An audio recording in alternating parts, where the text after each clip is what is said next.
Hey there, everybody. Hope you're all safe and healthy. Today we're going to be reading a few more chapters of Wonder, so make sure you follow along as I read aloud, okay? The Padawan bites the dust.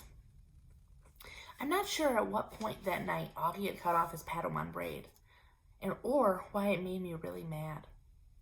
I'd always found his obsession with everything Star Wars kind of geeky, and that braid in the back of his hair with his little beads was just awful. But he'd always been so proud of it, of how long it took him to grow it out, and how he had chosen the beads himself in the craft store in Soho. He and Christopher, his best friend, used to play with lightsabers and Star Wars stuff whenever they got together, and they had both started growing their braids at the same time. When August cut his braid off that night, saying, without an explanation, without telling me beforehand, which was surprising, or even calling Christopher, I was just so upset. I can't even explain why. I've seen Augie brushing his hair in the bathroom mirror. He meticulously tries to get every hair in place. He tilts his head to look at himself from different angles, like there's some magical perspective inside the mirror that can change the dimensions of his face. Mom knocked on the door after dinner. She looked drained, and I realized that between me and Augie, today had been a tough day for her too. So, you want to tell me what's up? She asked nicely, softly. Not now, okay? I answered. I was reading. I was tired. Maybe later I'd be up for telling her about Miranda, but not now. I'll check in before you go to bed, she said. And then she kissed me on the top of my head. Can Daisy sleep with me tonight? Sure, I'll bring her in later. Don't forget to come back, I said as she left. I promise. But she didn't come back that night. Dad did. He told me that Augie had a bad first day and Mom was helping him through it. He asked me how my day had gone and I told him fine. He said he didn't believe me for a second and I told him Miranda and Ella were kind of acting like jerks.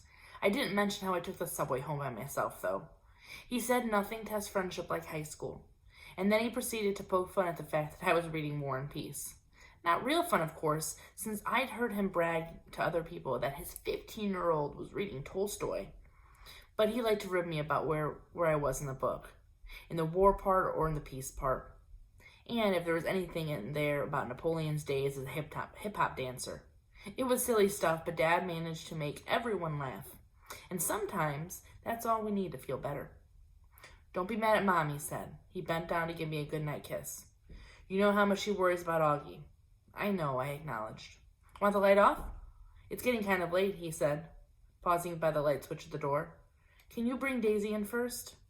2 seconds later, he came back with Daisy dangling in his arms, and he laid her down next to me on the bed. Good night, sweetheart, he said, kissing my forehead, and he kissed Daisy on her forehead, too. Good night, girlie. Sweet dreams. An apparition at the door.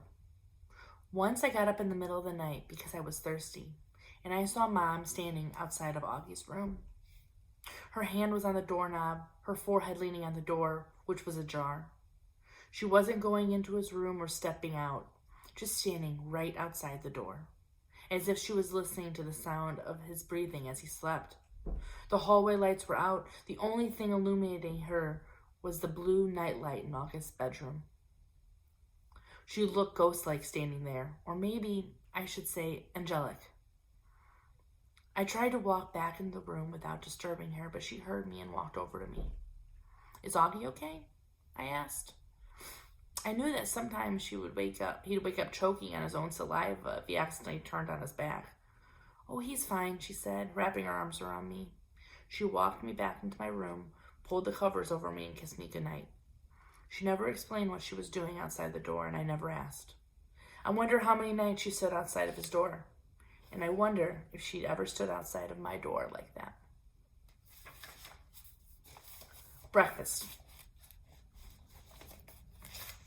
Can you pick me up from school today? I said the next morning, smearing some cream cheese on my bagel. Mom was making August's lunch, American cheese on whole wheat bread, soft enough for Augie to eat, while August sat eating oatmeal at the table.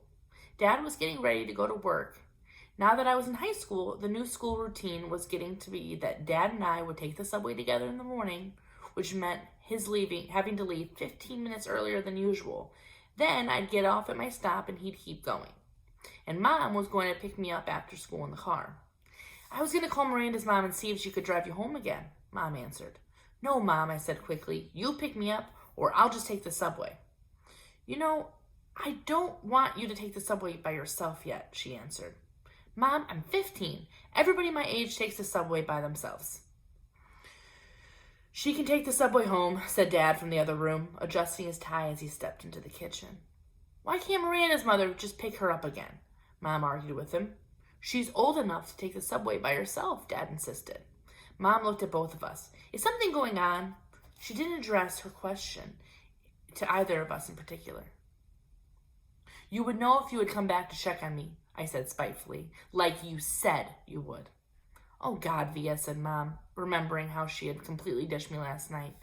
She put the knife down that she was using to cut Augie's grapes in half, still a choking hazard for him because of the size of his palate. I am so sorry. I fell asleep in Augie's room. By the time I woke up, I know, I nodded indifferently. Mom came over, put her hands on my cheeks, and lifted my face to look at her. I'm really, really sorry, she whispered. I could tell she was. It's okay, I said. Via. Mom, it's fine. This time I meant it. She looked so genuinely sorry, I just wanted to let her off the hook. She kissed me and hugged me and then returned the grapes. So is something going on with Miranda? She asked. She's just acting like a complete jerk, I said. Miranda's not a jerk. Augie quickly chimed in. She can be, I yelled. Believe me. Okay then, I'll pick you up, no problem, Mom said decisively, sweeping the half grapes into a snack bag with the side of her knife. That was the plan all along anyway. I'll pick Augie up from school in the car and then we'll pick you up. We'll probably get there around 3:45. No, I said firmly, before she even finished. Isabel, she can take the subway, said Dad impatiently. She's a big girl now. She's reading War and Peace, for crying out loud. What does War and Peace have to do with anything? Answered Mom, clearly annoyed. It means you won't have to pick her up in the car like she's a little girl, he said sternly. Via, are you ready? Get your bag and let's go. I'm ready, I said, pulling on my backpack. Bye, Mom. Bye, Augie.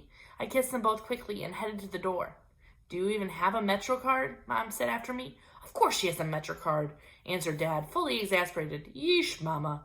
Worrying so much. Bye, he said, kissing her on the cheek. Bye, big boy, he said to August, kissing him on the top of his head. I'm very proud of you. Have a good day. Bye, Daddy. You too. Dad and I jogged down the stoop stairs and headed down the block. Call me after school before you get on the subway, Mom yelled at me from the window. I didn't even turn around, but I waved my hand at her so she knew that I heard her. Dad did turn around, walking backward for a few steps. War and Peace, Isabel, he called out, smiling as he pointed at me. War and Peace.